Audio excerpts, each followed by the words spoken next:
Bueno, no pasa nada, chavales. Lo dejamos caer poquito a poco. 60, la velocidad perfecta.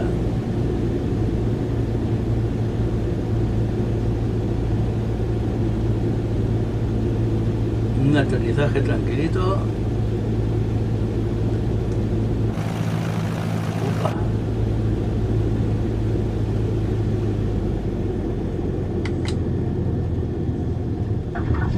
Bien.